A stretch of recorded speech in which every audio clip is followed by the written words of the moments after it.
Yeah.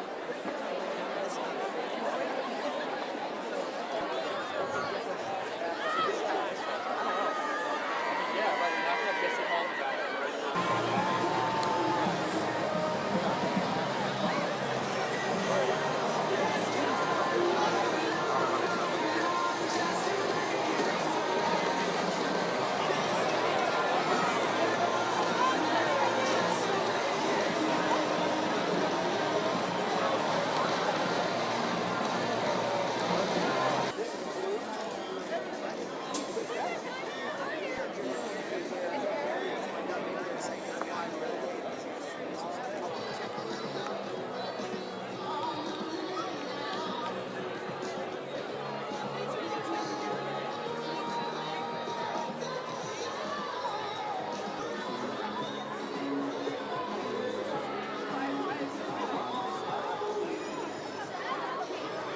Like I said, I'm covering the speech, so whatever he says, I do my live shots based on.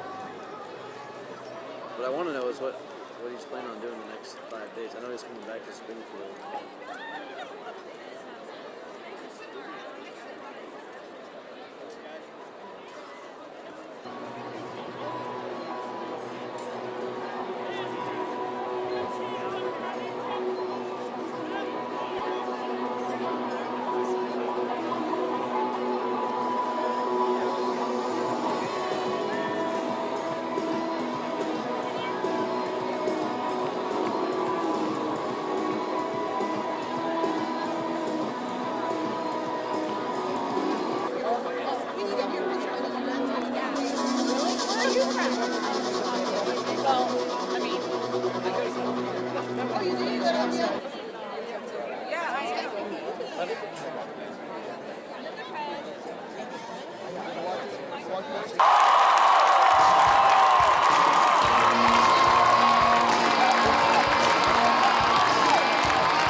of folks on Main Street. In 5 days, you can choose policies that invest in our middle, city against town, Republican against Democrat, that asks us to fear at a time when we need to hope. In 5 days, at this defining moment in history, you can give this country the change we need. You know, we began this journey in the depths of winter nearly 2 years ago on the steps of the old state capitol in Springfield, Illinois. And back then, there you go, Illinois in the house. Back then, we didn't have a lot of money, we didn't have a lot of endorsements, we weren't given much of a chance by the polls or the pundits. We knew how steep our climb would be. But I also knew this, I knew the size of our challenges had outgrown the smallness of our politics. And I believe that Democrats and Republicans, Americans of every political stripe, that they were hungry for new ideas and new leadership and a new kind of politics. One that favors common sense over ideology, one that focuses on those values and ideals that we hold in common as Americans. And I knew the American people. I knew that the American people are decent and generous people, willing to work hard and sacrifice for future generations. And I was convinced that when we come together, the way we are together tonight, our voices are more powerful than the most entrenched lobbyists or the most vicious political attacks or the full force of the status quo in Washington that just wants to keep things the way they are.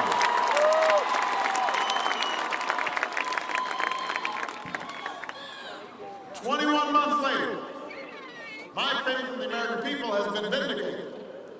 That's how we've come so far and so close, because of you. That's how we'll change this country, with your help.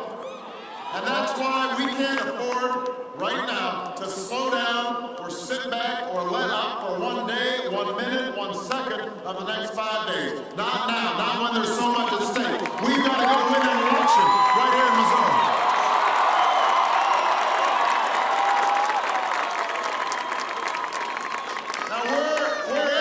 We're in the middle of the worst economic crisis since the Great Depression. 760,000 workers have lost their jobs so far this year. That means a lot of young people are concerned about their job prospects when they graduate. Businesses and families can't get credit. Home values are plummeting, pensions are disappearing. It's gotten harder to make a mortgage or fill up your gas tank, even keep the electricity on at the end of the month. Just today, we learned that the GDP, gross domestic product, a key indicator economists use to measure the health of our economy, has actually fallen for the first time this year. And that means we're producing less and we're selling less. So our economy is actually shrinking. Now this didn't happen by accident. Our falling GDP is a direct result of 8 years of failed economic policies. 8 years of trickle-down, Wall Street first, Main Street last policies that have driven our economy into a ditch. And the central question in this election is, what will our next president do to take us in a different direction? Now, if you want to know where Senator McCain will drive this economy, you don't need to move, you just need to vote.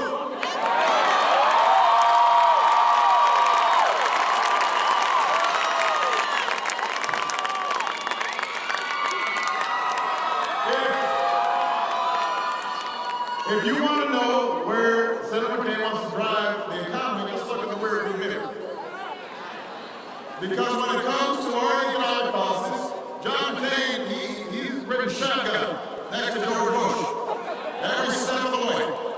I just told you this photo, Jack.